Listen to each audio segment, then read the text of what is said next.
Que el Eterno les bendiga, amados hermanos y hermanas. Esta noche pues vamos a llevar a cabo el tema pues que había prometido. Y el tema para esta noche pues es una pregunta. ¿Somos malditos por no diezmar? A muchos les ha de sonar un poco molesto, ¿verdad? O un poco perjudicial esa palabra. Pero lamentablemente este tema quizá es el más mal comprendido en cualquier denominación en la que usted se encuentre. Realmente nosotros hemos tenido quizás el error, ¿verdad?, de interpretar bajo nuestra propia opinión con respecto a este tema. Muchos incluso hasta una vez una persona se me acercó diciendo que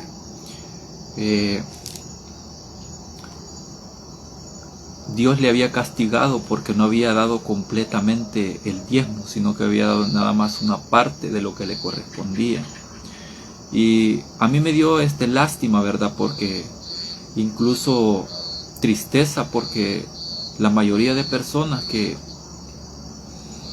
van a una congregación van porque necesitan una palabra de aliento, una palabra de vida, y van y escuchan una palabra en la cual pues se les está maldiciendo, incluso bajo un concepto de pedir por la fuerza. E incluso he escuchado a predicadores que se atreven incluso a decir de que todas las personas que están ahí son personas malditas, incluso hasta citando la escritura para decir este tipo de cosas, y llevar a prejuicio a las personas y a poner en duda incluso la fe de las personas que están asistiendo a ese tipo de congregación. Tal vez con este tema me eche encima, ¿verdad?, a la mayoría de personas, pero yo solamente voy a trazar lo que dice la escritura. Ella misma se va a interpretar a sí misma. Espero pues que usted pues me acompañe en los textos que voy a transmitirle, para que usted pues vaya confirmando lo que yo le estoy diciendo. Vamos a empezar pues con una oración para los que están conectados. Los voy a invitar a pues que cierren sus ojitos desde su hogar, para que pues podamos orarle a nuestro Creador. Oremos. Oh bendito Padre eterno, te damos gracias, Padre, por tu infinita misericordia. Te damos gracias también, Padre, porque tú eres amoroso, eres bondadoso para con cada uno de nosotros. Te damos gracias, Padre, por la vida y también por las cosas que tú nos prestas. Tú nos das lo necesario, Padre, y desde ya te damos gracias, Señor, por tu presencia, ya que en tu palabra pues está escrito de que donde 2 o 3 estén reunidos en tu santo nombre, tú estás ahí, Señor, para poder instruir, Señor, a cada uno de tus hijos por el camino correcto y no por el camino incorrecto, Padre. Te damos gracias, Padre, por ser luz admirable en cada uno de nuestros corazones. En el nombre sagrado de el Mesías Jesús. Amén y amén. Bueno, hermanos, vamos a empezar. Y con este tema pues ya desde ya le digo, yo no lo he hecho pues con el afán de insultar, de humillar o de imponer lo que yo pienso o lo que yo considero, sino que, como siempre les he dicho, pues ustedes tienen pues que estudiar por su propia cuenta con respecto al tema, para que ustedes aprendan más. Tienen que pedirle al Señor sabiduría para entender este tipo de temas también, porque para comenzar este tema del diezmo es un tanto delicado en el sentido para unas personas, porque piensan que si alguien pues ya nadie diezma lo que es la economía de las iglesias. Hay también iglesias pues que tienden más a lo que es la ofrenda, pero siempre es casi un diezmo, porque hay personas pues que de buen corazón dan, y pues otras pues algunas lo hacen con prejuicios, otros dan por miedo a no ser maldecidos. Antes que nada voy a mencionarles algo. Algunos cristianos dicen que todo lo que dice la Biblia se tiene que hacer porque está escrito. Solamente les voy a dar un ejemplo. Esto es para entrar en calor, ¿verdad?, con respecto al tema que vamos a ver. Y por acá me han puesto un comentario, gracias Isabela Marín. Dice que el diezmo era para el pueblo judío antes que viniera nuestro Señor Jesucristo, dice. Esa es una pregunta que ella está haciendo. Y pues, ya que ella pues se tomó la molestia de escribir esa pregunta, pues vamos a tratar de responderla conforme el tema va avanzando. Así que, hermanos, les invito pues a que tomen su Biblia para poder ir a la primera cita con respecto a si debemos tomar todo lo que está en la Biblia y tratar de llevarlo a la realidad en estos momentos en los cuales estamos viviendo nosotros. Los voy a invitar a que vayamos a Levítico 12, versículos del 1 al 8. Levítico 12, versículos del 1 al 8. Este es un texto con respecto a las personas que dicen que hay que hacer todo lo que está escrito en la Biblia sin cuestionar nada. Así que dice de esta manera. Dice: di a los israelitas, cuando una mujer da a luz un varón, quedará impura durante 7 días como durante su periodo menstrual. Al 8º día se circuncidará al niño, pero ella esperará 33 días para purificarse de su sangre. Ninguna cosa santa tocará ni vendrá al santuario hasta que cumpla los días de su purificación. Si da a luz una hija, quedará impura durante 2 semanas conforme a su separación y estará 66 días purificándose. Cuando cumpla los días de su purificación, por hijo o por hija, traerá al sacerdote a la tienda de reunión un cordero de 1 año para holocausto y un pichón o una tórtola para expiación. Y el sacerdote los ofrecerá en expiación por ella, y quedará limpia de su sangre.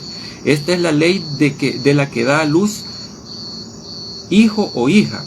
Si no tuviera lo suficiente para un cordero, llevará 2 tórtolas o 2 pichones, uno para holocausto y otro para expiación. Y el sacerdote hará expiación por ella y quedará limpia. Aquí vengo y yo les hago una pregunta. Esto es para ustedes y para que mediten en sus casas. ¿Se debe de hacer esto con las mujeres hoy en día? Hágase la pregunta. ¿En su congregación alguna vez algún sacerdote, pastor o lo que sea le ha dicho: mire, esto tiene que hacer usted como mujer y no tiene que acercarse ni por cerca cuando usted esté en ese periodo de 33 días de purificación si fue niño, o 66 días de purificación si fue niña? O sea, cualquier persona de estas, ninguna de ellas le va a decir: mire, esto tiene que hacerlo porque está escrito en la Biblia. Vamos a ir a otro texto. El otro texto es Deuteronomio 23, versículos 1 y 2. Deuteronomio 23, versículos 1 y 2. Voy a ir un poco rápido porque este tema es extenso. Y voy a tratar la manera de abarcarlo por lo menos en 1 hora para que usted pues esté libre, ¿verdad? Y pueda irse a descansar. Deuteronomio 23, versículos 1 y 2. Esto es solo para poner ejemplos de las cosas que realmente se deben de tomar o no se deben de tomar, aunque estén escritas en la Escritura. Deuteronomio 23, versículos 1 y 2. Y vean cómo dice este texto. Este es interesante. Dice: no entrará en la congregación del Señor ninguno que tenga los testículos magullados, ni su miembro viril cortado. No entrará bastardo en la congregación del Señor, ni aún en la 10ª generación. Solo vea este texto. Es bien interesante porque dice que una persona que incluso tenga imagínense que usted como digamos que usted juegue fútbol. Bueno, los que jugamos, porque bueno, ya tengo rato de no jugar, pero le peguen en los testículos un pelotazo. Entonces usted así no puede ir al día siguiente a una congregación, según este texto. Pero es bien extraño que ya en el Nuevo Testamento, incluso un eunuco, que es una persona que se castra a veces a sí misma para poder servir de una manera mejor al Señor, Y hay veces que a estas personas las castraban o les quitaban su miembro viril o les privaban de su virilidad para poder pues trabajar con ellos como esclavos. Entonces prácticamente esta persona se allegó, no me acuerdo si en el libro de Hechos está esa cita, pero el eunuco es traído hacia el Señor y es aceptado en la congregación del Señor, aunque no tuviera en este caso un miembro viril, ¿verdad? Y aquí en el Deuteronomio 23 que estamos leyendo está diciendo que no debe de entrar una persona que tenga los testículos magullados ni su miembro viril cortado. Ahora vengo y hago la misma pregunta. ¿A cuántos pastores le han oído ustedes el decir con respecto a este texto de que un hombre que haya recibido un pelotazo o que se haya mayugado un testículo no puede estar en la congregación? Yo creo que a ninguno en ningún momento se le ha dicho eso. Pero ¿por qué? Porque ya no estamos en este antiguo pacto. Eso debemos de entenderlo. Vamos a ir a la última cita con respecto a esto para que quede algo claro. Deuteronomio 21, más atrasito. Deuteronomio 21 del 18 al 21. Este es otro texto algo controversial. Y yo le voy a hacer la pregunta también al final para que veamos si es cierto, si es que más de alguno lo ha hecho. Y dice de esta manera. Deuteronomio 21 del 18 al 21 vamos a leer. Dice, si alguno llega a tener un hijo obstinado y rebelde, que no obedece a su padre ni a su madre, y que aún después de castigado no obedece, entonces su padre y su madre lo llevarán a los ancianos de la ciudad a la puerta de su localidad, y dirán a los ancianos de la ciudad, este hijo nuestro es obstinado y rebelde, no obedece nuestra voz, es comilón y borracho. Entonces los hombres de la ciudad lo apedrearán hasta que muera. Así quitarás el mal de tu medio y todo Israel oirá y temerá. La pregunta viene otra vez. ¿Cuántos padres han hecho esto con sus hijos? De llevar ante los ancianos a un hijo que es rebelde y que no quiere hacer caso de sus padres y lo llevan para que sea apedreado hasta que muera. Yo le aseguro que ninguno se atrevería a tal cosa. ¿Saben por qué? Porque ni siquiera los padres se atreverían a hacer ese tipo de cosas aunque su hijo sea rebelde. Más bien lo pueden seguir castigando, pero no matarlo. Así que hay cosas en la Biblia de que, aunque estén escritas, ya no es nuestra cultura tampoco, ya no se debe de hacer. ¿Por qué? Porque tenemos principios también, tenemos el carácter de Cristo también en las Escrituras, para poder aprender más de Él. Así que vamos a entrar de lleno a lo que es el tema. Esto solamente era una introducción para ver si realmente pues todo lo que dice la Biblia se debe de hacer así como está escrito, ¿verdad? Vamos a ir al libro de Malaquías, hoy sí vamos a entrar de lleno a lo que es el tema del diezmo, ¿verdad? Esta cita es la que mayormente utilizan las personas que apoyan lo que es el diezmo. Malaquías es el último libro del Antiguo Testamento, está antes de Mateo. Para aquellos pues que están aprendiendo dónde están los libros, pues aquí estamos aprendiendo juntos. Es Malaquías capítulo 3, versículos del 8 al 10 vamos a leer. Estos versículos son los que utilizan las personas para incluso meter miedo y bajo pena de maldición. Incluso hay personas que hasta, como dije al principio, dejan hasta la congregación porque escuchan este tipo de temas. Y quién no, ¿verdad? Nadie quiere ser maldecido. Así que dice de esta manera Malaquías 3 del 8 al 10. Dice, comienza con una pregunta: ¿robará el hombre a Dios? Pues vosotros me estáis robando y preguntáis, ¿en qué te hemos robado? En los diezmos y las ofrendas. Malditos sois con maldición, porque vosotros, la nación toda, me estáis robando. Y en el versículo 10 hay una promesa bien bonita que dice, traed todo el diezmo a la tesorería y haya alimento en mi casa. Y probadme en esto, dice el Señor Todopoderoso, a ver si no abro las ventanas del cielo y vacío sobre vosotros bendición hasta que sobreabunde. Este texto es el que, como dije, utilizan la mayoría de las personas que están a favor del diezmo, ¿verdad? Obligatorio prácticamente. Y solo una cosa voy a mencionar. Si yo le hiciera la pregunta a usted, ¿cree usted que Dios en su carácter puede maldecir a una persona por no dar el diezmo? Este texto realmente está diciendo, o más bien está Dios maldiciendo a las personas, o las personas ya están malditas. Note las preguntas que estoy haciendo. Las personas ya están malditas y Dios les está diciendo lo que son, o simplemente Él es el que las está maldiciendo. Los voy a dejar con esa duda ahí.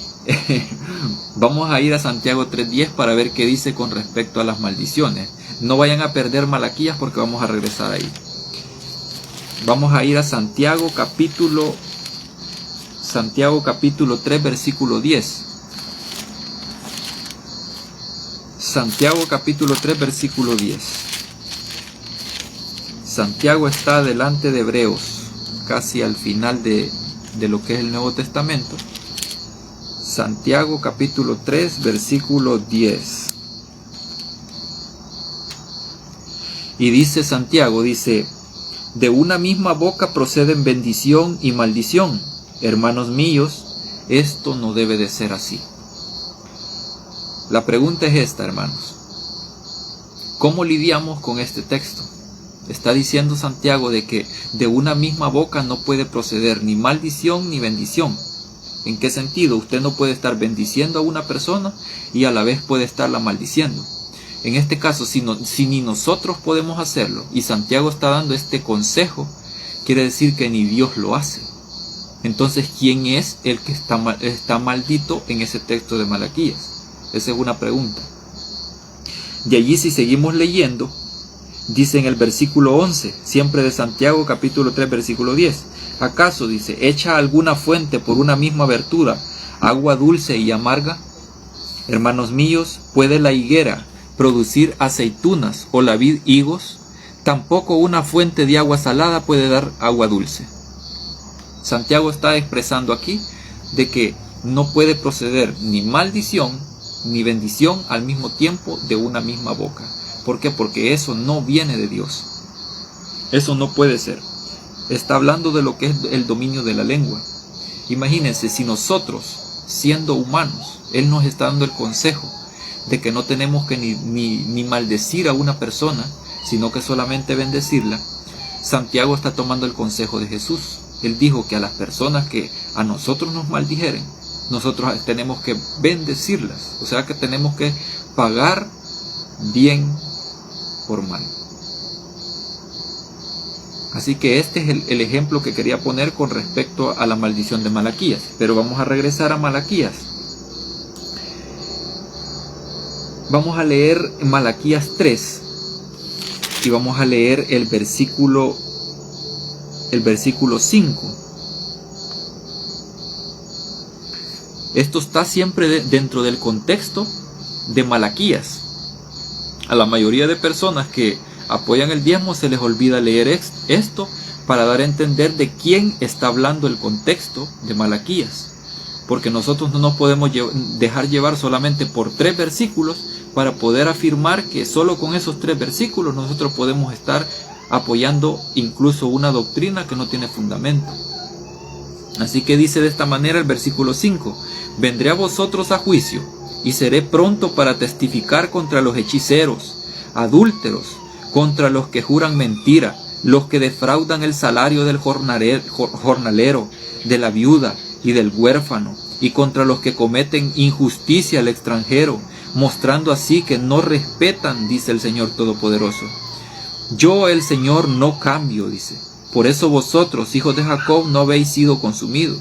Desde los días de vuestros padres os habéis apartado de mis leyes y no las guardasteis. Volveos a mí y yo me volveré a vosotros, dice el Señor Todopoderoso. Y dijisteis, ¿en qué hemos de volvernos? Note que ahí está el contexto y entra en el versículo 8 donde leímos, en donde dice, ¿robará el hombre a Dios? Pues vosotros me estáis robando. En el versículo 5, volvamos al versículo 5, leámoslo despacito. Dice que vendré a vosotros a juicio. Él está trayendo a juicio esta situación en la que se encuentra este pueblo, y menciona a varias personas en este punto. Dice que menciona acá, dice, y seré pronto para testificar ¿contra quién está testificando el Señor aquí? Contra los hechiceros, los adúlteros, contra los que juran mentira, los que defraudan el salario del jornalero. Cuando dice defraudan el salario del jornalero, se está refiriendo a que habían personas que el jornalero trabajaba durante todo el día y estas personas no le pagaban incluso lo que tenían que pagarle, y a veces no les pagaban el jornal. Cuando hablo del jornal es su salario completo, lo que les corresponde a ellos. En esto estaban robando también estas personas. Estas personas tenían dinero para dar ese diezmo, pero no lo querían dar. ¿Por qué? Por su duro corazón. Aquí con este tema, como dije, yo no voy a apoyar el diezmo, ni tampoco voy a decir que usted no lo dé, sino que conforme a la Escritura vamos a ir viendo de qué trata este tipo de sistema de devolución, ya sea de dinero o de diezmo, de frutas, verduras y todo eso. Dice que los que defraudan el salario del jornalero, de la viuda y del huérfano, y contra los que cometen injusticia al extranjero. Fíjense que en el antiguo pacto a los levitas era a quienes se les daba el diezmo. Y hay una situación interesante. Estos levitas compartían ese diezmo. No solamente se lo agarraban solo para ellos, sino que la Escritura dice que lo tenían que compartir con las personas que eran huérfanas, con los pobres, con las viudas, e incluso con extranjeros que no tuvieran dónde o qué comer. O sea, estas personas que eran levitas y que servían en el templo y que siempre estaban allí, la única herencia que tenían ellos era el Señor. Solamente eso era su herencia. A ellos no les era permitido tener algún tipo de hacienda. Y en este tiempo incluso, si alguien me viene a decir a mí, hey, yo regreso el diezmo y estoy apoyando el diezmo y todo eso, yo le puedo preguntar esto: ¿su pastor tiene carro? ¿Tiene terrenos? ¿Tiene casas? Porque si tiene todo esto, tiene herencia terrenal. Y un sacerdote levita, adivine qué, estas personas la única herencia que tenían era el Dios eterno. En este caso ellos servían a Dios en tiempo completo en ese sentido.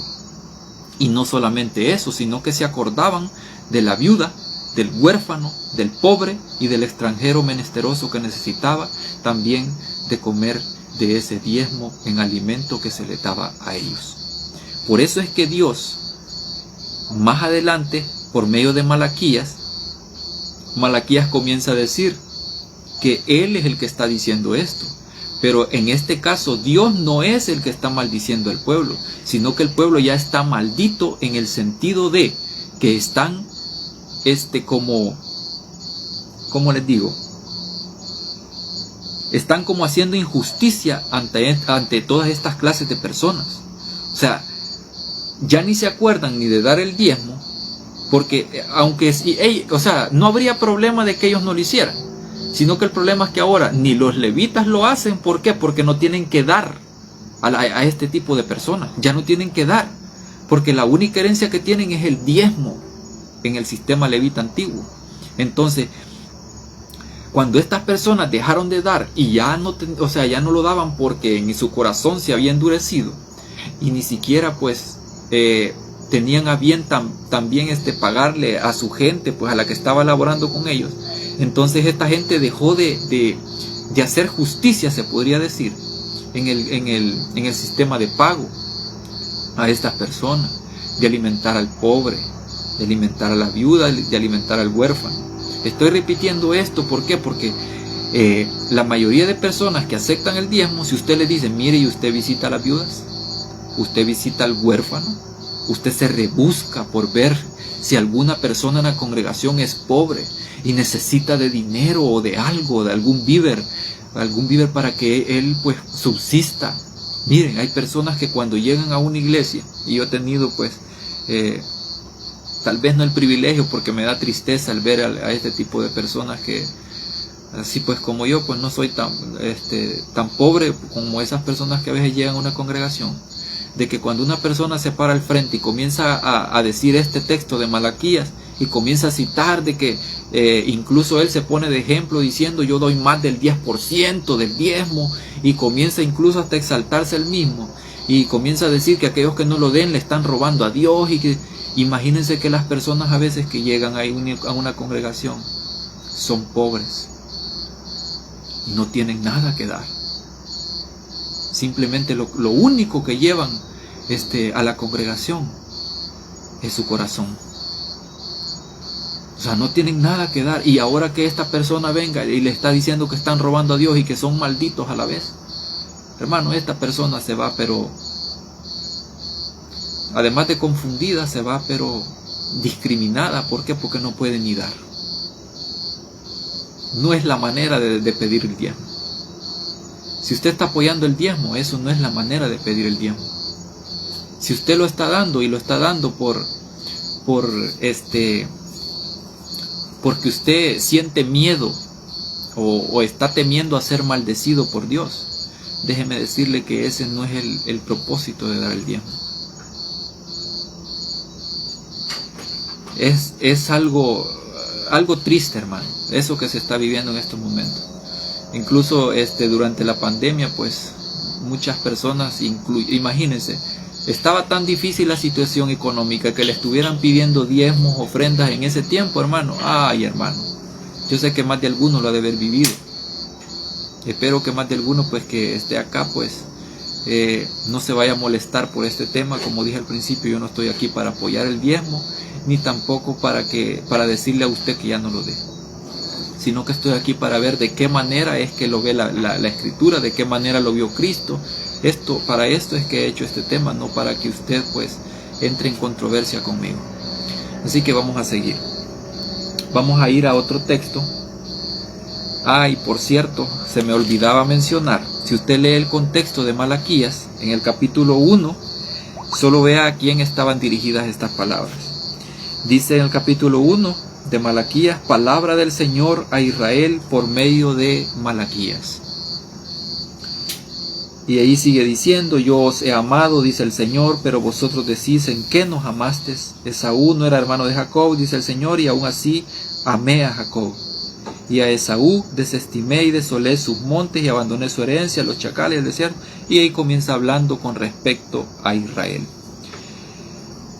Eso solo por hacer mención. Vamos a ir a Gálatas 3:13. Gálatas 3:13. Eso está en el Nuevo Testamento, Gálatas 3:13. Gálatas 3:13.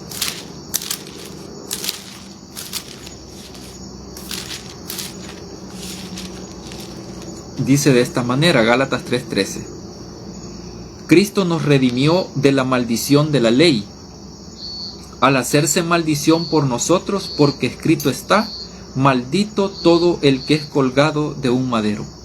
Si usted no me cree que esto está escrito en el Antiguo Testamento, usted puede confirmarlo, está en Deuteronomio 21:23. No lo voy a llevar ahí para leerlo, usted puede leerlo después pues más despacio y analícelo.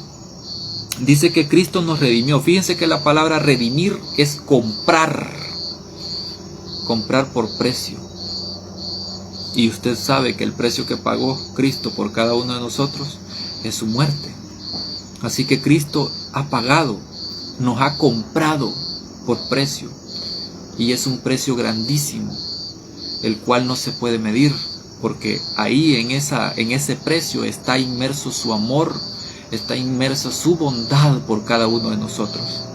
Así que siéntase privilegiado, hermano, de que Cristo absorbió esa maldición de la ley, prácticamente de la ley de la muerte, porque en el Antiguo Testamento solo se ve muerte tras muerte tras muerte, pero incluso dentro de esa muerte hay luz, y esa luz solamente se puede ver a través de Cristo, hermano. Así que vamos a ir a otro texto. El texto está en 1 de Timoteo 5:17. Lo voy a invitar a que vayamos ahí. 1 de Timoteo 5:17. Está más adelantito, 1 de Timoteo 5:17. Y solo vea lo que dice con respecto a esto dice, yo sé que más de alguno va a decir, hasta yo merezco. Con este texto dice, 1 Timoteo 5:17, y vamos a leer el 18 también. Dice, los ancianos que gobiernan bien, en otras versiones dice, creo que dice presbítero, pero presbítero es una persona anciana, e incluso también el término anciano se le puede dar a una persona que tiene un poco de conocimiento con respecto a la escritura, por voluntad de Dios, claro, sabiduría. Dice de esta manera, los ancianos que gobiernan bien sean tenidos por dignos de doble honra, dice acá, especialmente los que trabajan en predicar y enseñar, porque la escritura dice, no pondrá bozal al buey que trilla, y el obrero es digno de su salario. Usted va a decir, yo creo que también yo merezco, porque yo estoy trabajando para el Señor. Merezco también un salario. Cualquiera se va a decir este tipo de comentario, o se va a hacer en su cabeza ese tipo de pensamiento, porque el texto así lo está diciendo. Dice doble honra. ¿Por qué doble honra? Porque privilegio es predicar, hermano. Y privilegio también es recibir. Porque usted, al momento de predicar, usted está dando la palabra de Dios. Y cuando incluso Cristo creo que dice, dad y recibiréis. Medida rebosante, dice. Es así como recibiréis. Entonces, en el versículo 18 dice, el obrero es digno también de su salario, y está hablando de los ancianos. Este texto es interesante porque está abarcando no solo a sacerdotes, sino que está también hablando de personas que predican y enseñan. O sea, no solamente la persona que se para frente al púlpito es merecedor de un salario, según el texto que estoy leyendo. No creo que lo esté interpretando mal, porque está bien claro. Así que aquel que dice, aquel que está exclamando, o más bien exigiendo el diezmo, debería de ponerse a pensar también en esas personas que necesitan. Compartir ese diezmo con esas personas que necesitan. Porque si usted está pensando solamente en comprar un terreno, comprarse un carro, arreglar su casa, o sea, solo cosas materiales, y no está pensando en las cosas espirituales, que son las más valiosas y son las que pone por delante Cristo cuando habla tocante a este tema, déjeme decirle que usted está pensando solamente por el lado de la carne y no por el lado del espíritu. Desgraciadamente así es. Vamos a seguir. Solo les voy a mencionar algo. Aquí hay una paradoja. Una paradoja es cuando algo se contrapone con algo que yo estoy pensando. O sea, yo estoy de acuerdo en algo, pero tomo algo que a mí como que lo tomo solamente por conveniencia, y lo demás, aunque sea parte de eso, lo dejo, ¿verdad? Porque a mí me conviene. Entonces, algo así es una paradoja, ¿verdad? Una paradoja. Imagínense, hay personas que dicen que la ley en el Antiguo Testamento está abolida completamente. En este caso estamos hablando de la ley de los sacrificios, el servicio del templo y todo eso. Eso está abolido porque ya Cristo vino e incluso habla en Hebreos de este tipo de tema. Entonces, estas personas que dicen esto, aunque la ley esté abolida, y ellos dicen que está abolida la ley de los sacrificios y todo eso, ya los levitas ya no están y todo eso, ni templo hay tampoco, entonces ellos dicen, no, pero es que el diezmo tiene que estar. Y el diezmo es parte de ese sistema, ¿sabían eso? El diezmo es parte del sistema de sacrificios, el sistema que llevaban a cabo los levitas, el sumo sacerdote. Todas estas personas descendían de este tipo de tribu, la cual su herencia, pues como dije anteriormente, es el Señor, y solamente se sostenían por el diezmo. Prácticamente la herencia material era el diezmo y la herencia espiritual era el Señor completamente. Así que tengan en cuenta eso, hermanos. Y hay otras personas que dicen que solamente la ley ceremonial está abolida, pero el diezmo no, hermano. Y dentro de la ley ceremonial, o la ley de mandatos, estatutos y todo eso, abarca también el diezmo. Déjeme decirle que también lo abarca. Así que estamos en una paradoja. Pero aquí estamos para tratar de salir de ese sistema, ¿verdad? Vamos a ir a Primera de Pedro, capítulo 1. Primera de Pedro, más adelante. Después de Santiago está Pedro. Primera de Pedro, capítulo 1, versículos del 18 al 20.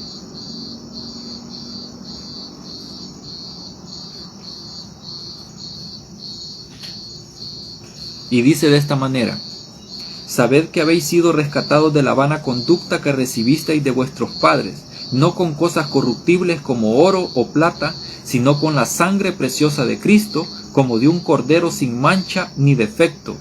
Él estaba destinado desde antes de la creación del mundo, pero manifestado en este último tiempo por amor a vosotros.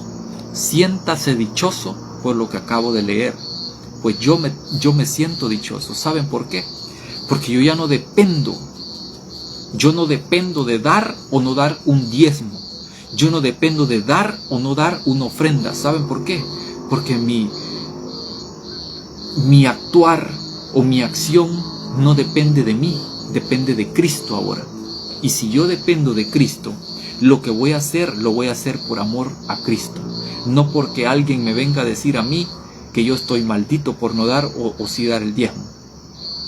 No porque venga aquí a alguien a mí a decirme: mira, si no haces esto, Dios te va a maldecir. Yo no hago esas cosas porque alguien me venga a decir ese tipo de cosas. ¿Saben por qué? Porque yo estoy consciente de que Dios a mí y a ustedes también los ama de la misma manera. Porque Dios y su carácter no cambia. Quien cambia es el ser humano. El ser humano es cuestionable. Incluso sus acciones en un momento pueden estar acorde al carácter divino, pero en otro momento ya estamos con otro tipo de carácter que no está acorde al carácter divino. Así que nosotros sí somos variantes. Él sí no cambia. Él es el mismo ayer, hoy y siempre. Así que siéntase dichoso de que usted es hijo de alguien que le ama siempre y que siempre está ahí para tenderle la mano cuando usted esté en problemas y siempre para apoyarle. Vamos a ir a Primera de Pedro 2, 4, 5. Está más adelantito. Capítulo 2, versículos 4 y 5. Y dice de esta manera: acercaos a él, piedra viva, reprobada por los hombres, pero elegida y preciosa para Dios. Vosotros también. Solo imagínense con qué nos compara. Cristo es la piedra viva o la roca viva, la piedra angular. Pero mire que también lo que dice el versículo 5. Vosotros también, está hablando de cada uno de nosotros, como piedras vivas, estáis siendo edificados en una casa espiritual, no una casa de 4 paredes de cemento, sino que dice casa espiritual, en un sacerdocio santo. Aquí no está hablando de un sacerdocio terrenal, sino que un sacerdocio santo, para ofrecer sacrificios espirituales agradables a Dios. ¿Por medio de quién? Por medio de Jesucristo. Todas las cosas que se veían en el antiguo pacto eran solamente sombra de lo que ahora es realidad en Cristo el Señor nuestro. En realidad aquí lo que está diciendo es de que nosotros, siendo piedras vivas, estamos siendo edificados espiritualmente como casa. Porque la misma Biblia dice que nosotros somos templo y morada del Espíritu Santo. Y debemos de sentirnos privilegiados de que nos tome como templo el Espíritu Santo. Por eso es que dice la Escritura que no hay que como rechazar el Espíritu. Cuando el Espíritu quiere entrar, déjelo entrar. Porque lo que quiere es tener una relación el Señor con usted. Así que déjelo entrar. De allí vamos a leer, yo creo que llevamos un poco de esto, de lo que somos nosotros, pero vamos a ir a Éxodo 19, versículos 5 y 6, y aquí es donde se da una promesa, la cual en el tiempo que la dio el Señor no se cumplió. Éxodo 19, versículos 5 y 6. Éxodo 19. Más de alguno va a decir, bueno, y todo esto que tiene que ver con el diezmo, ya vamos a ver por qué es que estoy sacando a relucir estos textos. Éxodo 19, versículos 5 y 6. Y dice de esta manera: ahora pues, si en verdad escucháis mi voz y guardáis mi pacto, vosotros seréis mi especial tesoro entre todos los pueblos, porque mía es toda la tierra. Y vosotros seréis mi reino de sacerdotes y gente santa. Esto di a los israelitas. Solo imagínense, aquí dice que la promesa era solamente para los israelitas, pero viene el nuevo pacto y comienza a decir que nosotros somos real sacerdocio, nación santa. Está hablando de los gentiles, hermanos, de la gente expatriada, de aquella gente que estaba alejada de la buena dádiva de Dios. Toda esta gente se convierte en un real sacerdocio. Todas estas personas, hermanos, se convirtieron en realidad en sacerdotes. ¿A qué voy con esto, hermano? Si usted se fija, el pacto trataba de estas dos cosas. Solo menciona dos requisitos nada más que tenía que cumplir el pueblo. ¿Y adivinen cuáles son? Dice: si en verdad escucháis. ¿Y qué otra cosa? ¿Qué es lo que dice? Escucháis mi voz. Y después dice: y guardáis mi pacto. La palabra guardar significa atesorar. Eso significa en el hebreo antiguo. Atesorar algo. Atesorar algo como algo nuestro. Como algo que edifica en nuestro interior. Eso significa guardar. No significa guardar letra por letra mandamientos o estatutos, sino que significa atesorar esas palabras en el corazón. Y si usted viene, imagínense que muchas personas dicen: yo hago esto, yo hago aquello, y por eso estoy a cuentas con Dios, y comienzan a decir ese tipo de cosas. Pero déjeme decirle que el hecho de que usted haga algún tipo de cosas, eso no es estar a cuentas con Dios. Y vamos a hablar más adelante qué es lo que pasa con aquellas personas que confían más en sus obras que en las obras que Cristo ha hecho por ellos. Y ahí dice en 2 de Corintios capítulo 3. Vamos a ir a 2 de Corintios capítulo 3. 2 de Corintios capítulo 3. Voy a tratar de hacerlo un poquito más rápido porque se me va a alargar esto y se me van a ir todos. Yo creo que ya me quedan pocos ahí en línea. Lástima que no puedo ver quién es el que está en línea. Pero confío en el Señor, pues que más de alguno se va a quedar hasta el final. 2 de Corintios capítulo 3. 2 de Corintios capítulo 3, versículos 4 y 6.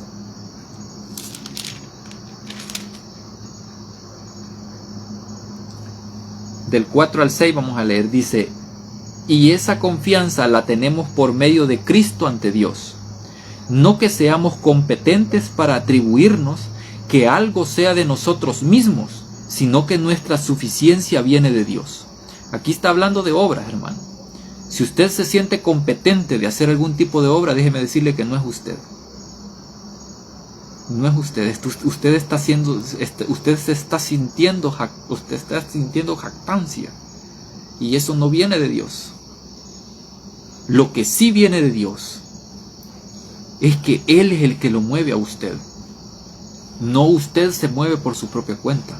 Hay un texto que dice que aquel que le lleva al arrepentimiento, o sea, no es su decisión, no es su pensamiento, no es porque a usted se le ocurrió y de decir: yo voy a aceptar al Señor como único y suficiente Salvador. Déjeme decirle que no es usted pensando de esa manera, sino que Dios en su bondad tocándole el corazón para que llegue a los pies de Él. La palabra dice que Él atrae a sus hijos con lazos de amor. Y Él utiliza el Espíritu Santo para conmoverle a usted de una u otra manera. Así que siéntase privilegiado por eso también. Versículos, estamos en el capítulo 3 de 2 de Corintios 4 al 6.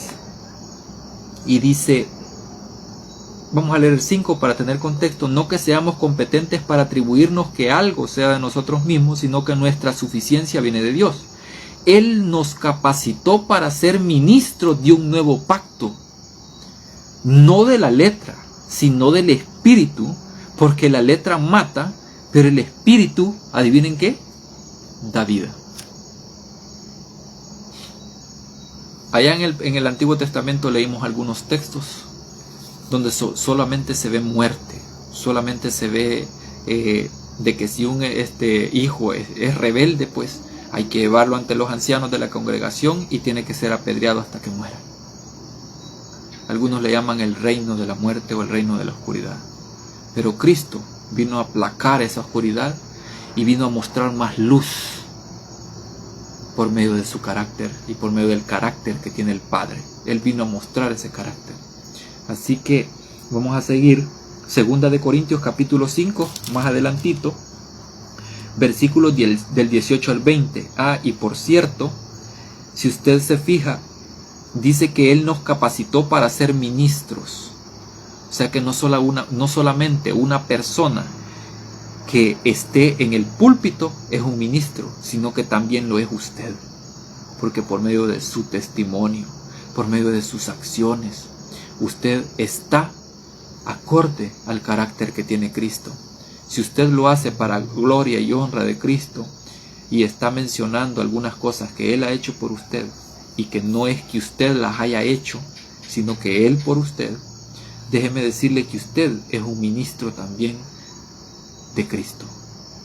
Así que eso lo capacita para también recibir dádivas también. Así que vamos a seguir en el capítulo 5 de 2 Corintios, versículos del 18 al 20, vamos a leer. Y dice: y todo esto proviene de Dios, quien nos reconcilió consigo por medio de Cristo y nos dio el ministerio de la reconciliación, porque Dios estaba en Cristo reconciliando consigo a unos cuantos. ¿Así dice el texto? No, hermano, dice consigo al mundo, no a unos cuantos. Está diciendo porque Dios estaba en Cristo reconciliando consigo al mundo, no a unos cuantos, sin tomar en cuenta que el pecado de los hombres, porque Él se interesa en el hombre. El pecado sí lo detesta, pero el hombre, que es una criatura creada por Él la tiene por alta estima y lo ama. Por más tirado que esté en el fango una persona, siempre Él está ahí para levantarlo, hermano. Yo sé que Él hace hasta lo imposible, así lo voy a decir. Él hace lo imposible que el ser humano no puede hacer. Solamente Dios es el que puede mover a una persona al arrepentimiento. Solamente Él y no una persona. Y en el versículo, estamos leyendo el versículo 19, donde dice que reconcilia al mundo, y ahí dice en el 20: así somos embajadores en nombre de Cristo, como si Dios rogase por medio de nosotros. Solo vea lo que dice. Esto es un privilegio, hermano. Os rogamos en nombre de Cristo, reconciliaos con Dios. Aquí Pablo hablando a la iglesia de Corinto. Imagínense que aquí nos llama embajadores en nombre de Cristo. Cada uno de nosotros somos embajadores. Usted sabe lo que es qué significa un embajador, ¿verdad? Alguien que anuncia, alguien que está como reflejando el carácter de aquel que está por encima. O sea, eso significa embajador. O sea, refleja refleja el interés que tiene el que está por encima de él. Eso es lo que es un embajador.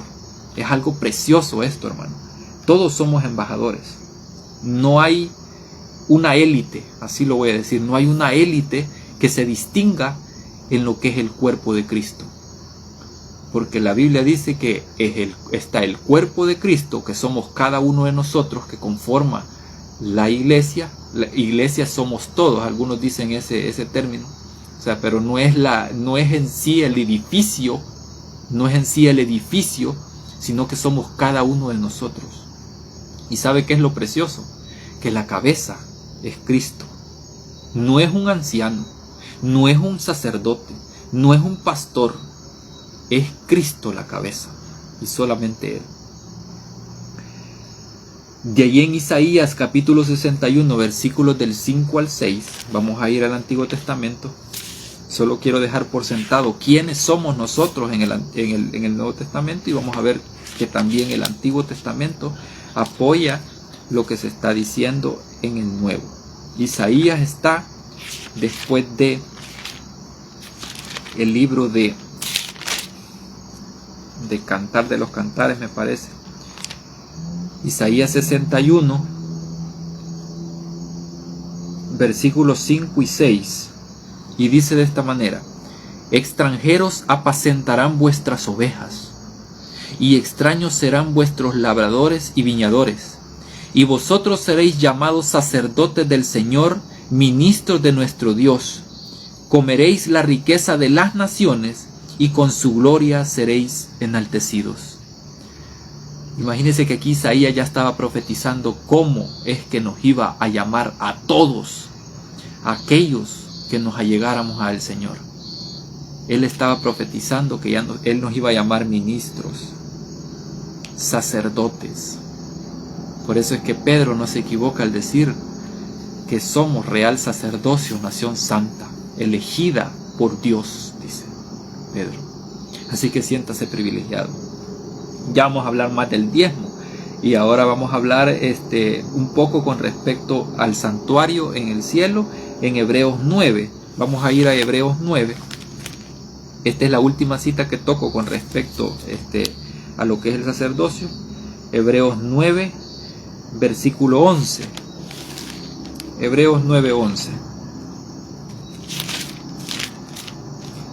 Hebreos 9:11 dice de esta manera: pero Cristo ya vino, y ahora es el sumo sacerdote de los bienes definitivos. El santuario donde Él ministra es más grande y más perfecto, y no es hecho por mano de hombres, es decir, no es de este mundo. Note dónde entró Cristo, porque todo lo que estaba en la tierra era nada más sombra, pero el real templo es Él mismo. Y dice que entra en un santuario no hecho por manos de hombres. Y vamos a leer el versículo 24, está más adelantito, siempre del mismo capítulo 9.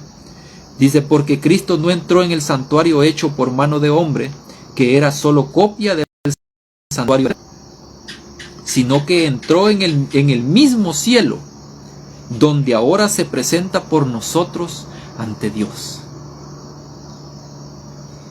He escuchado a algunos que dicen que el diezmo se pide porque el santuario o el templo ahora es la iglesia. Pero desgraciadamente, hermanos, no hay templo, porque el templo ahora es uno más grande. El templo ahora somos todos nosotros, y la cabeza es Cristo. Y aquí lo está confirmando. Dice que Cristo no entró en un santuario hecho por mano de hombre, sino que esto era solamente una copia del santuario verdadero, y ese santuario no está aquí, hermano, no es de este mundo, sino que entró en el mismo cielo, dice, donde ahora se presenta por nosotros ante Dios. Vamos a ir más adelante, vamos a avanzar. Vamos a ir a Hechos capítulo 7. Hechos capítulo 7. Esto lo leímos la vez pasada en otro tema, Hechos capítulo 7, pero no leímos lo que es el contexto.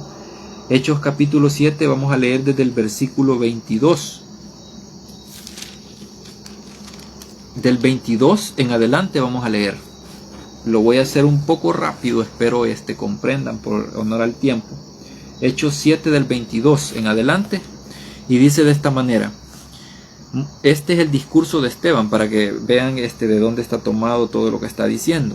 Moisés fue enseñado en toda sabiduría de los egipcios, y era poderoso en palabras y hechos.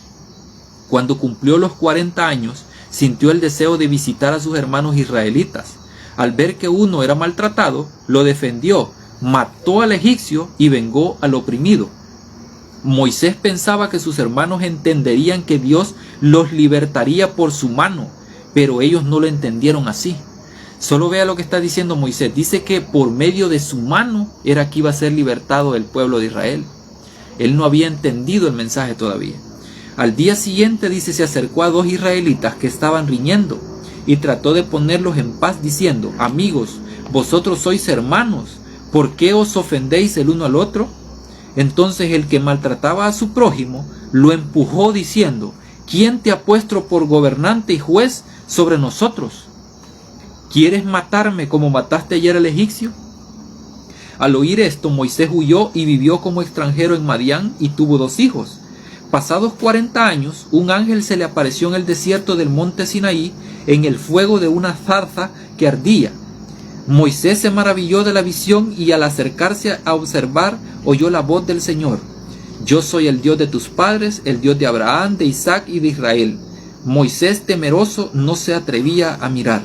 Y el Señor le dijo, quita las sandalias de tus pies, porque el lugar donde estás es tierra santa.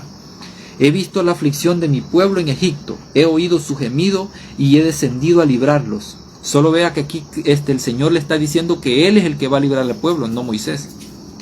Ahora pues, dice, ven que te enviaré a Egipto. A Moisés, a quien había rechazado diciendo, ¿quién te ha puesto por gobernante y juez? Lo envió Dios por gobernante y libertador por la mano del ángel que le apareció en la zarza. Solo imagínense qué controversia. Esto lo sacó realizando prodigios y milagros en Egipto, en el Mar Rojo y en el desierto durante 40 años. Este es el Moisés que dijo a los israelitas, Dios os levantará un profeta como yo de entre vuestros hermanos. Aquí está profetizando al Mesías venidero, ¿verdad? Este es aquel Moisés que estuvo en la congregación en el desierto con el ángel que le hablaba a él y a nuestros padres en el monte Sinaí y que recibió las palabras de vida para darnos, a quien nuestros padres no quisieron obedecer, antes lo desecharon y en sus corazones se volvieron a Egipto. Y ahí dice en el 40, cuando dijeron a Aarón, haznos dioses que vayan ante nosotros, porque a Moisés que nos sacó de Egipto no sabemos qué le sucedió. Entonces fabricaron un becerro, ofrecieron sacrificio al ídolo y se regocijaron en la obra de sus manos. Y Dios se apartó de ellos y los entregó al culto del ejército del cielo, como está escrito en el libro de los profetas. ¿Acaso me ofrecisteis víctimas y sacrificios en el desierto durante 40 años, casa de Israel? Solo note lo que está diciendo el Señor acá. Dios les está recriminando y les está diciendo, ¿ustedes creen que a mí me estaban sacrificando todo ese montón de corderos, todo ese montón de bueyes? Y noten el 43 lo que dice, antes bien, llevasteis la tienda de Moloc y la estrella de vuestro dios Renfán, figuras que hicisteis para adorarlas, os transportaré pues más allá de Babilonia. Imagínense que esa estrella hasta estos momentos todavía está, incluso hasta en la bandera de Israel. Note ustedes desde qué momento es que viene esta estrella. Usted puede buscar en internet, hay no me acuerdo cómo le llaman, figuras arqueológicas de cómo era la estrella del dios Renfán, al cual los israelitas adoraban. Incluso ahora está, incluso hasta en su bandera. Y ahí dice, en el 44, dice, nuestros padres tuvieron la tienda de la reunión en el desierto, como Dios había ordenado a Moisés que la hiciera según el modelo que había visto. Con Josué nuestros padres recibieron esa tienda y la introdujeron en la posesión de los gentiles, a quienes Dios echó de la presencia de nuestros padres hasta los días de David. Esto halló gracia ante Dios y pidió la facultad de levantar una morada para el Dios de Jacob. Pero Salomón le edificó casa, dice. Y en el versículo 48 dice, si bien el Altísimo no habita en templos hechos de mano, como el profeta dice, el cielo es mi trono. Solo note lo que dice acá. Y la tierra el estrado de mis pies. ¿Qué casa me edificaréis? Dice el Señor. ¿O cuál es el lugar de mi reposo? ¿No hizo mi mano todas estas cosas? Está hablando de todas las cosas con las cuales habían hecho el templo. Y ahí dice, en el versículo 51, duros de cerviz, incircuncisos de corazón y de oídos, vosotros siempre resistís al Espíritu Santo, como vuestros padres, así también vosotros. ¿A cuál de los profetas no persiguieron vuestros padres? Mataron a los que de antemano anunciaron la venida del justo, aquel a quien vosotros ahora habéis traicionado y matado. Aquí está hablando de Cristo también.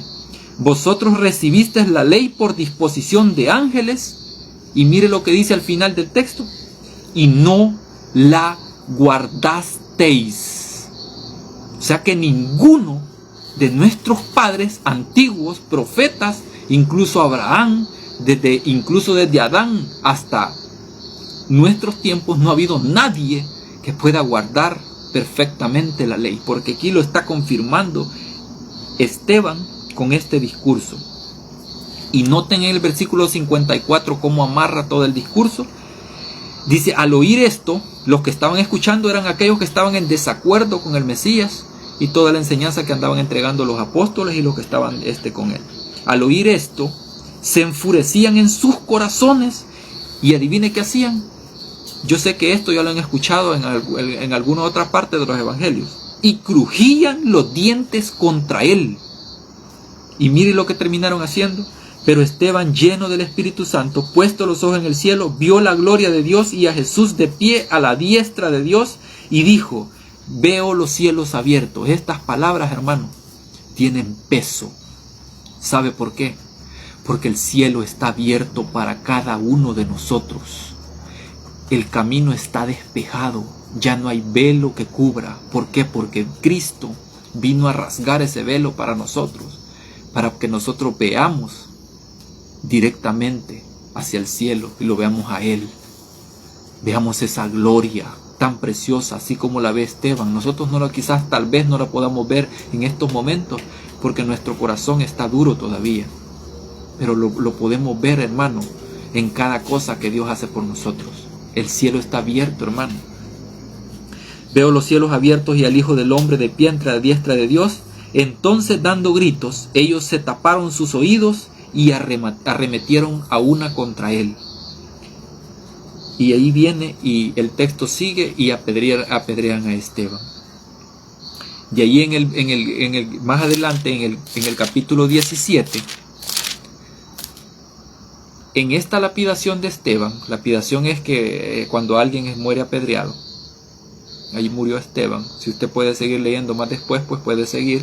Yo creo que ya leí lo suficiente. Pablo estaba presente en esa lapidación y estaba concientizando que era correcto hacer eso, de acuerdo a la ley. Así que en el capítulo 17, aquí habla Pablo. Imagínense lo que dice. Hechos 17, 24 y 25, vamos a leer nada más. 24 y 25, y dice, el Dios que hizo el mundo y todo lo que hay en él, que es Señor del cielo y de la tierra, no habita en templos hechos por manos de humanas, ni es honrado por manos de hombres, como si necesitara de algo, pues Él da a todos vida, aliento y todas las cosas. Aquí está diciendo que Dios no necesita nada, pero nada de nosotros, porque Él es el dueño de cada una de las cosas que nosotros tenemos por misericordia.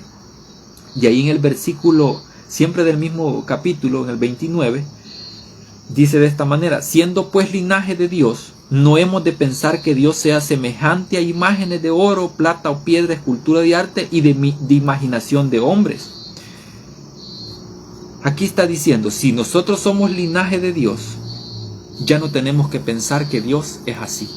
Ya no tenemos que pensar que Dios se encuentra en un diezmo, se encuentra en una ofrenda, se encuentra en las obras que nosotros hacemos por nuestra propia voluntad, por nuestra propia sangre o por nuestro propio pensamiento, sino que tenemos que pensar que Dios se encuentra en la misma bondad que a nosotros nos permite hacer ese tipo de obras para con las personas que están alrededor nuestro.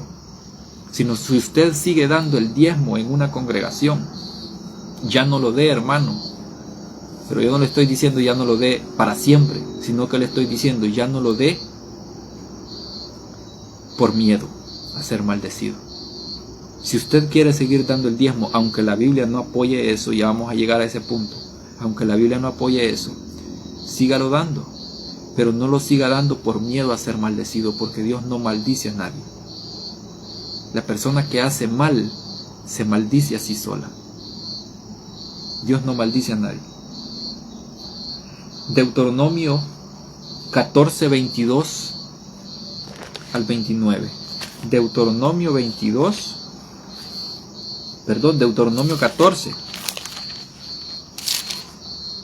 Deuteronomio 14.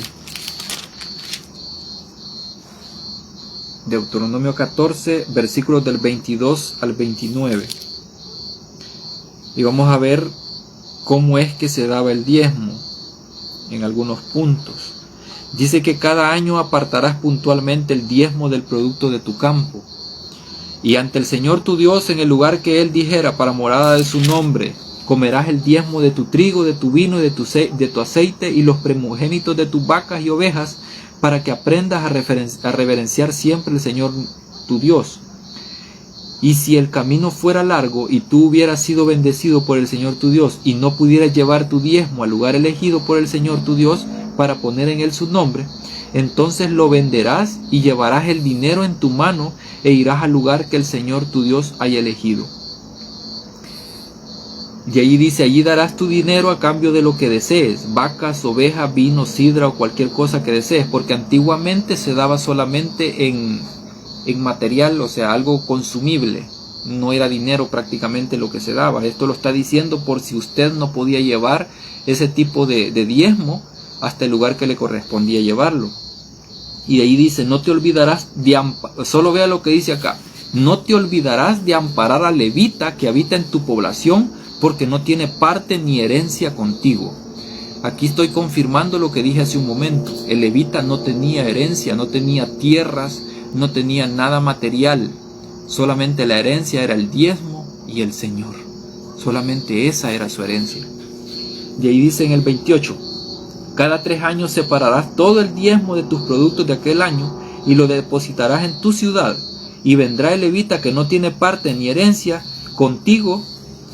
Solo imagínense con quiénes viene: el extranjero, el huérfano y la viuda que haya en tu población, y comerán y se saciarán.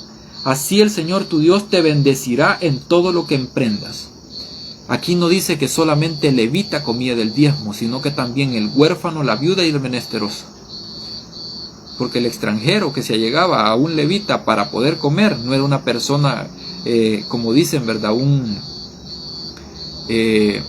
vividor, sino que era una persona que quería algo de comer porque no tenía nada con qué.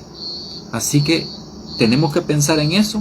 Si usted apoya el diezmo, acuérdese de la viuda, acuérdese del huérfano, acuérdese del pobre, acuérdese de aquel que no tiene nada para dar a usted, en este caso el diezmo. Si no tiene ni para dar ofrenda, ni tiene para dar el diezmo, ellos no están para darle el diezmo, ni para darle ofrenda, sino para que usted les dé el diezmo, parte de ese diezmo. Yo no le estoy diciendo quédese en la calle, sino que de eso se trata el Evangelio, de compartir.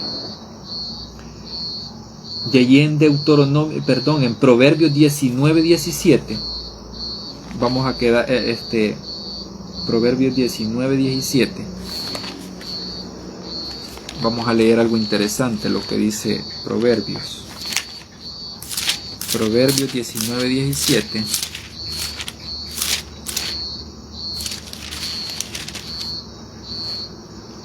Y dice de esta manera, Proverbios 19:17, el que da al pobre, presta al Señor, y Él le dará su paga.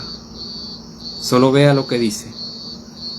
Ahí vamos a ir a otro texto para encarrilar este texto que acabamos de leer. Y vea lo que dice Jesús en Mateo 25:40. Mateo 25:40. Aquí ya vamos a ir entrando en lo que es para dar por sentado si es necesario dar o no dar el diezmo. Mateo 25:40. Aquí ya vamos entrando a lo que dice Jesús chocante a este tema, ¿verdad? Mateo 25:40 dice de esta manera: y el rey les dirá, os aseguro, cuanto hicisteis a uno de estos mis hermanos pequeños, a mí me lo hicisteis. Cuando hablo aquí, note que aquí él no tiene discriminación de personas, porque hermanos no solamente le llamaba a aquellos que se habían acercado a él, sino que a todas las personas que se acercaban a él a escuchar, independientemente de si estaban de acuerdo o no. Él le llamaba hermanos o amigos. Eso puede verlo en contexto de lo que enseña el Evangelio con respecto a Cristo y el trato que tenía con las personas. Mateo 23:23. Esto te faltaba leer, Juan Miguel. Así va a decir alguno, es que aquí está lo que Jesús dijo con respecto al diezmo. Pues vamos a verlo. Mateo 23, más atrasito. Solo vea lo que dice. A muchos pasan por alto algo en este texto y lo vamos a dar a relucir ahora. Dice: ay de vosotros, escribas y fariseos hipócritas, porque dais el diezmo de la menta, del eneldo y el comino. O sea, daban, imagínense hasta de qué daban el diezmo. Estas cosas que menciona Cristo aquí eran pequeñitas, pero hasta de eso los fariseos no se olvidaban de darlo. O sea, el diezmo siempre estaba ahí, porque ellos decían que el diezmo era sagrado y así era establecido y todo. Entonces ellos no dejaban de dar el diezmo, incluso hasta de la cosa más pequeña. Y vea lo que dice aquí: y dejáis lo más importante de la ley, a saber, dice, la justicia, la misericordia y la fidelidad. Aquí viene lo interesante. En gramática, cuando se está hablando de un texto en particular, lo primero de lo que está hablando usted tiene que conjugar después de lo que se habla en contexto. O sea, digamos, si usted habló primero del diezmo, usted tiene que en la conclusión tiene que terminar hablando del diezmo y luego de lo que habló en segundo lugar. Aquí hay dos cosas. De primero dice que dan el diezmo del comino, dice y todo. Pero dice, hay dos cosas, los dos puntos son el diezmo de la menta, del eneldo y del comino, y lo que dejaron de hacer, en este caso es la justicia, la misericordia y la fidelidad. En gramática, o sea, tiene que concordar lo que dice de primero con lo que dice de segundo en el contexto que sigue. Luego después del punto, yo creo que tiene un puntito ahí, aunque en el griego no hay ninguna puntuación, pero se deja ver por el contexto. Dice, esto era necesario hacer. ¿Qué está hablando ahí? Dice, esto era. Está hablando en contexto del diezmo que habló de primero. Y luego después dice, sin dejar lo otro. ¿Qué es lo que dijo de segundo el Mesías? El Mesías habló de justicia, que era lo más importante de la ley, la misericordia y la fidelidad. O sea que ellos habían puesto, imagínense, aquello que era, o sea, esto era necesario hacer, dice. O sea, porque incluso en un sermón una vez dije unas palabras con respecto al arca del pacto. Y ¿sabían ustedes que después del tiempo de Jeremías el arca del pacto ya no está en el santuario? O sea, ¿dónde era que derramaban la sangre de corderos y todo eso? Si encima del arca del pacto se tenía que rociar sangre y todo eso, ya no existía eso. Entonces todo era una completa farsa. Todo el sistema que se estaba montando era una completa farsa, porque ya no existía el arca del pacto ahí. En pocas palabras, prácticamente desde ahí la presencia de Dios ya comienza a apartarse de lo que es el pueblo de Israel. Eso solamente es un dato interesante para que usted lo tome en cuenta, ¿verdad? Cuando estudia la escritura. Si quiere darse cuenta de eso, pues puede leer el libro de Jeremías, ¿verdad? Vamos a ir a Hebreos 7.5. Hebreos 7.5, aquí ya vamos a hablar de lo que es el diezmo. Hebreos 7.5. Yo solo dejé por sentado aquello de quiénes éramos nosotros, porque si es así, nosotros también merecemos paga, ¿verdad? Aunque no estamos para eso, sino que es para predicar el evangelio. La paga de aquel que predica el evangelio, pues es el privilegio nada más, hermano. Eso es. Vamos a ir a ver aquí en el libro de Hebreos capítulo 7 versículo 5, y dice de esta manera: según la ley, los levitas que toman el sacerdocio tienen orden de recibir el diezmo del pueblo, es a saber, de sus hermanos, aunque estos también proceden de la estirpe de Abraham. Y vamos a leer otros versículos. Vamos a leer más adelantito, siempre en el mismo capítulo, del 12 al 19. Dice, pues al cambiar el sacerdocio es necesario cambiar también la ley del sacerdocio. Jesús, de quien esto se dice, es de otra tribu, de la cual nadie se dedicó a oficiar en el altar. Solo vea eso. Porque es sabido que nuestro Señor nació de la tribu de Judá, y de ella nada habló Moisés tocante al sacerdocio. Esto es más evidente aún cuando a semejanza de Melquisedec se levanta otro sacerdote distinto, constituido no según una ley humana, sino según el poder de una vida indestructible, pues de él se afirma: tú eres sacerdote para siempre según el orden de Melquisedec. Así la ordenación anterior queda abrogada. Aquí dice ordenación, pero en otras versiones dice: así el mandamiento anterior queda abrogado por su ineficacia e inutilidad. Note que el contexto viene hablando del diezmo, no viene hablando de otra cosa, y también viene hablando del ministerio de los levitas, porque está hablando de quién es el que vino a sustituir ese sacerdocio. En este caso es Cristo, el Altísimo, el que reina para siempre. De allí dice, vamos a ir a Hechos 2:45, porque usted me va a preguntar, bueno, ¿y entonces cómo hacemos para financiar una iglesia?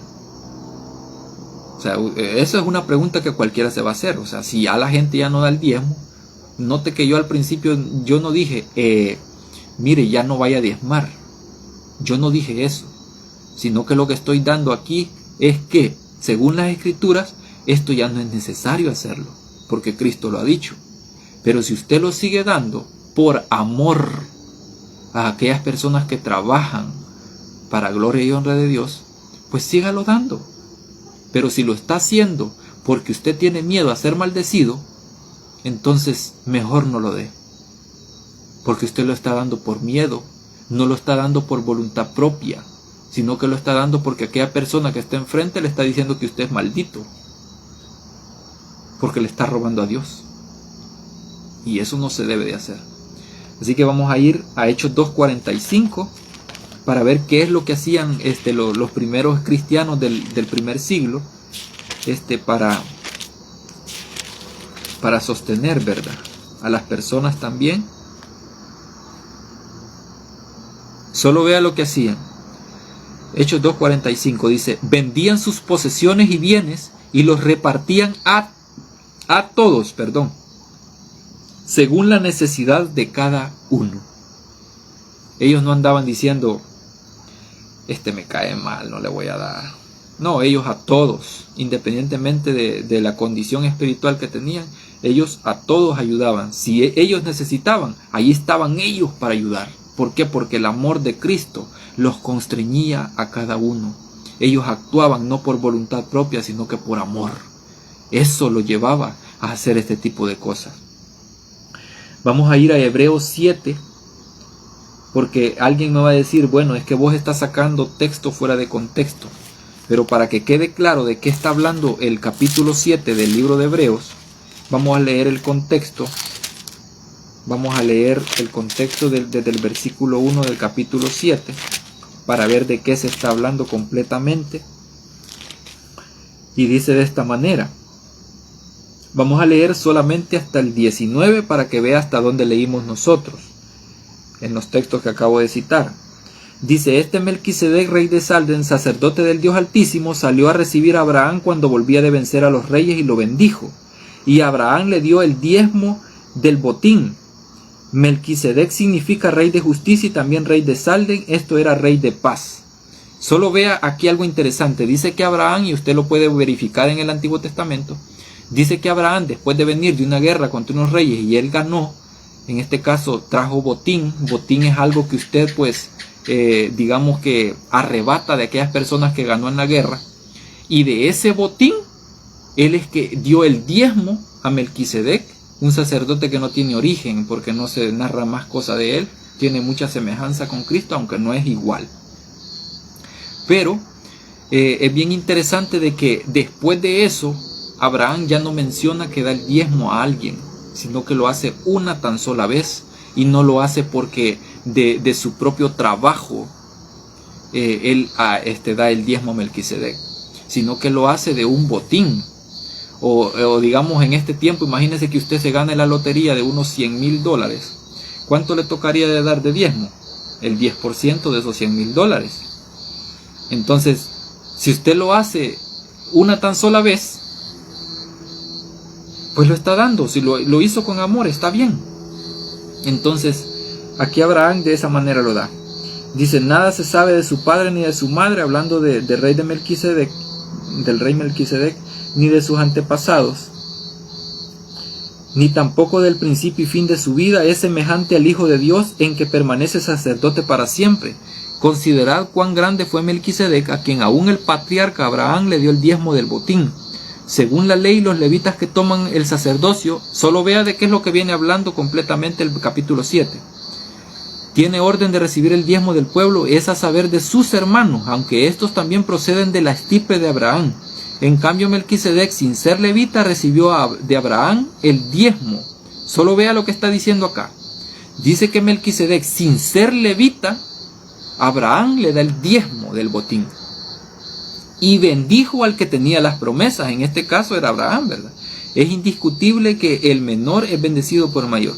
Aquí hombres mortales reciben el diezmo, pero allí uno de quien se atestigua que vive, se podría decir así, el mismo Leví, que recibe los diezmos, pagó el diezmo por medio de Abraham, porque acuérdese que Abraham es el padre de Israel.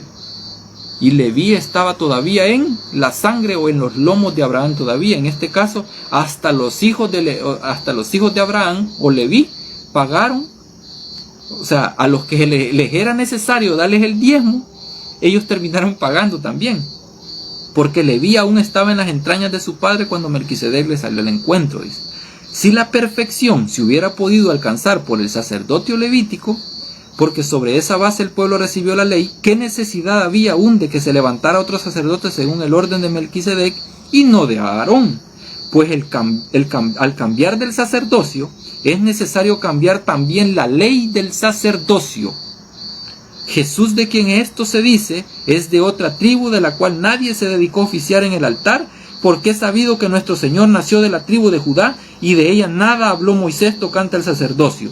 Note que lo que acabamos de leer ahorita está hablando solamente del diezmo y de lo que ellos fungían, y está hablando del diezmo que entregó Abraham. Esto es el contexto completamente solamente del diezmo.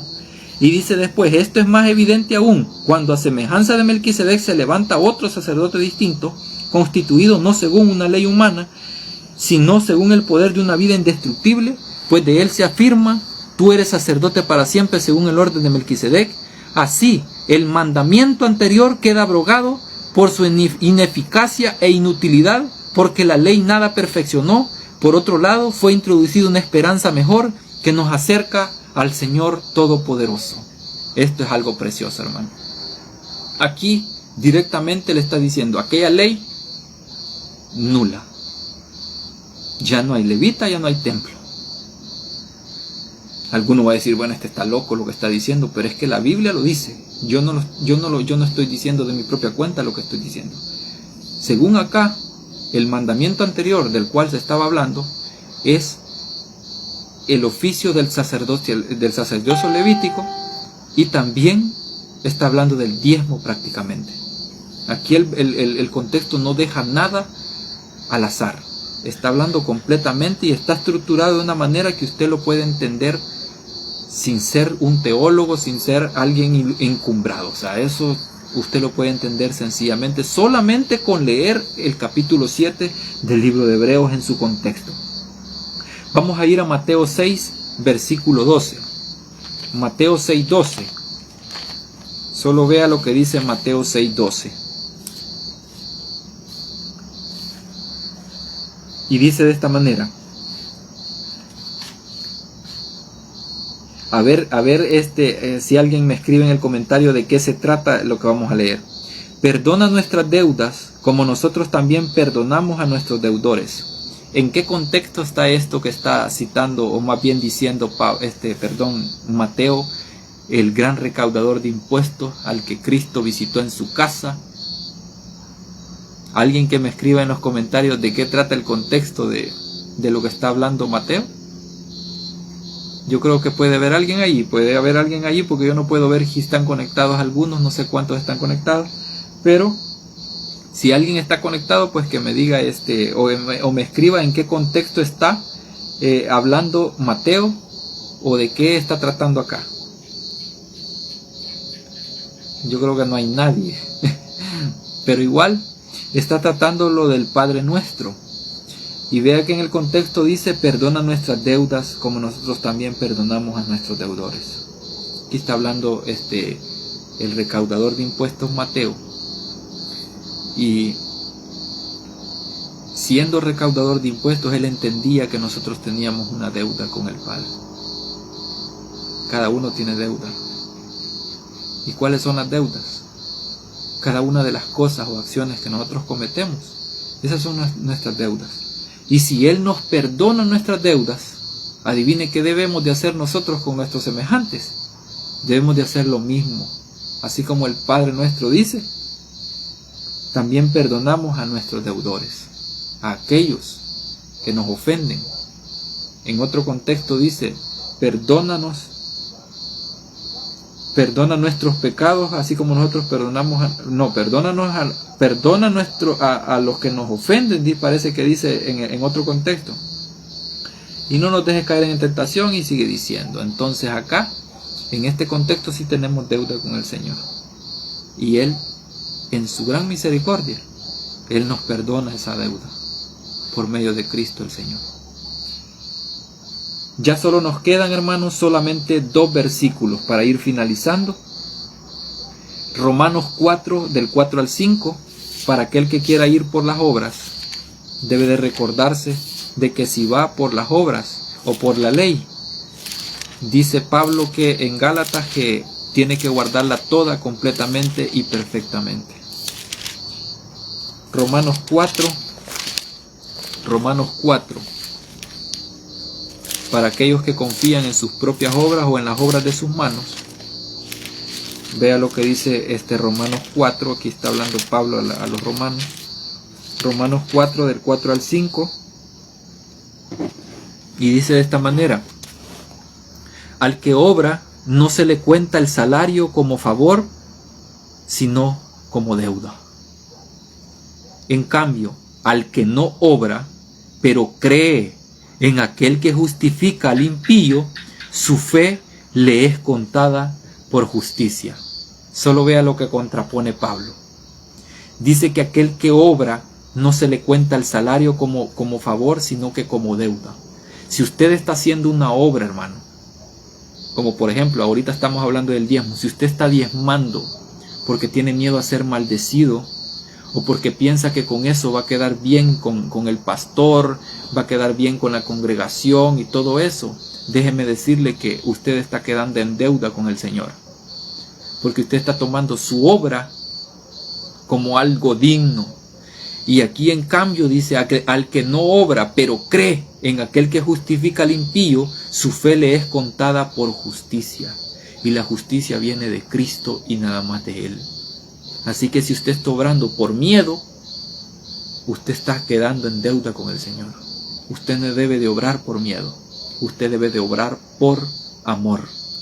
Eso es lo que establece el Señor en la Escritura. Primera de Pedro capítulo 2, versículos 9 y 10. Primera de Pedro capítulo 2, versículos 9 y 10. Y dice de esta manera: así el Señor sabe librar de la tentación a los piadosos y reservar a los injustos para el castigo del día del juicio, especialmente a los que siguen los deseos corruptos de la carne y desprecian el señorío divino.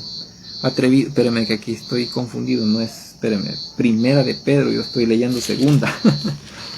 Primera de Pedro, disculpen si hay alguien conectado ahí. Primera de Pedro 2, 9 y 10 estaba leyendo en segunda. Y dice de esta manera: pero vosotros sois linaje elegido, real sacerdocio, nación santa, pueblo adquirido para Dios, para que anunciéis las virtudes de aquel que os llamó de las tinieblas a su luz admirable. Vosotros que en otro tiempo no erais pueblo, ahora sois pueblo de Dios, que en otro tiempo no habías alcanzado misericordia, ahora habéis alcanzado misericordia. Aquí está hablando ya, hermano, de que nosotros, cada uno de nosotros, estábamos lejos y no éramos llamados pueblos. Esto está en el libro de Oseas, por si quiere leer también el contexto de lo que Pablo está citando. Y también en el libro de Éxodo está también lo de real sacerdocio, nación santa, el cual habla el versículo 9. cada uno de nosotros, esa promesa que se hizo allá en el Antiguo Testamento, se viene a cumplir en el Nuevo Testamento a plenitud, con la plenitud de los gentiles y también con el sacerdocio de Cristo. Hasta acá, hasta este momento viene a cumplirse esta promesa, porque cada uno de los que se acercan a Cristo son real sacerdocio, nación santa. Y el último versículo que voy a leer está en Mateo 17. Y este texto es bien interesante, en Mateo 17, este es el último ya, para que ya vayamos a descansar, por si alguno se quedó hasta el final, pues la gloria sea para el Señor. Mateo 17, y vamos a leer del 24 al 27. Y dice de esta manera: cuando llegaron a Capernaum, vinieron a Pedro los que cobraban las 2 dracmas, y le preguntaron: ¿paga vuestro maestro las 2 dracmas? Él dijo: sí. Al entrar en casa, Jesús le habló primero y le dijo: ¿qué te parece, Simón? Los reyes de la tierra, de quien cobran los tributos, dice, ¿de quién cobran los tributos o impuestos? ¿De sus hijos o de los extraños? Y Pedro respondió: de los extraños. Jesús le dijo: entonces los hijos están exentos. Y vea lo que dice. Esto es lo interesante con respecto a las 2 dracmas. Las 2 dracmas equivalían a un pago por la expiación de los pecados. Esto se habla también en el Antiguo Testamento. Dice: sin embargo, para no ofenderlos o para no escandalizarlos, solo vea lo que dice Jesús: ve al mar y echa el anzuelo. El primer pez que salga, tómalo, y al abrir su boca hallarás una moneda. Tómala y dásela por mí y por ti. O sea, él está diciendo que los reyes de la tierra cobran impuestos y tributos. ¿De quién? ¿De los hijos o de los extraños? Pedro responde: de los extraños. Y viene Jesús y le dice, por eso hay que poner atención cuando Jesús habla. Jesús dice: luego los hijos están exentos. Y adivine qué, nosotros somos hijos del Rey. No estamos obligados a pagar un diezmo o una ofrenda. Y como dije al principio, yo no estoy aquí para apoyar o no apoyar el diezmo, sino que usted decide en su corazón hacerlo de voluntad propia, por amor a aquel pues que está trabajando en la obra, y también usted sabe que se está ocupando de una manera buena el diezmo. Y si usted ya no lo da, no se preocupe, porque no es obligatorio. Así que este ha sido el mensaje de esta noche. Espero pues que sea de edificación para cada uno de ustedes. Esto, hermanos, no lo he logrado por mi cuenta, este estudio, sino que he visto bastantes mensajes también, he leído también bastantes cosas en las escrituras, y estoy convencido de que la manera pues de entregar el diezmo no es bajo maldición, sino que Dios da medida rebosante a aquel que da por amor, por voluntad propia. No es aquel que da por miedo, sino aquel que da por amor. Si alguien está predicando, como dije anteriormente, con respecto a este tema, y metiéndole miedo a la persona que dé porque va a ser maldito si no da y porque le está robando a Dios, esa persona le está mintiendo, déjeme decirle. Así que, como dije, yo no estoy aquí para apoyar el diezmo, ni estar en contra del diezmo tampoco, porque prácticamente es una bendición que se puede aprovechar tanto para pobres, para viudas, para huérfanos, para extranjeros que necesitan también. Así que el diezmo también todavía se puede dar, pero para ese beneficio, ¿verdad? No para beneficio propio. Así que este ha sido el tema, pues, y los voy a invitar a que vengamos en oración para poder pues quedar despedidos. Oh bendito Padre eterno, te doy gracias por una noche más, Padre, aquí frente a mis hermanos. Estamos reunidos, Señor, en tu nombre, Señor. Y tú prometiste, Señor, en tu palabra, que donde estén 2 o 3 reunidos, ahí estás tú, Señor, para poder bendecir a cada uno de ellos. Y también te doy gracias, Padre, porque sabiendo aún, Padre, que hay personas que incluso nosotros las tratamos como injustas o como malos, tú siempre haces llover, Señor, y haces caer esa lluvia sobre buenos y malos, Padre. Te doy gracias por eso, Padre, por alimentar también incluso a aquella persona que es mala. Yo sé que eventualmente, Padre, en algún momento tú los vas a atraer con lazos de amor, Padre, para que sean salvos, Señor, en tu promesa y también, Señor, solamente por tu bondad. Te damos gracias, Padre, en esta hora por este tema. Y también, Padre, bendice, Señor, a cada una de las personas, independientemente de la religión que profesen, Padre. Tú, Señor, estás siempre con ellos. Te doy gracias, Señor. Bendíceles también en su hogar, en su familia. Pon palabras, Señor, que vengan de ti en su carácter, para que puedan, Señor, manifestar también ese carácter de amor que tienes tú para con tus hijos, a todas las personas pues que les rodean. En el nombre de Jesús te doy gracias, Padre. Amén y amén.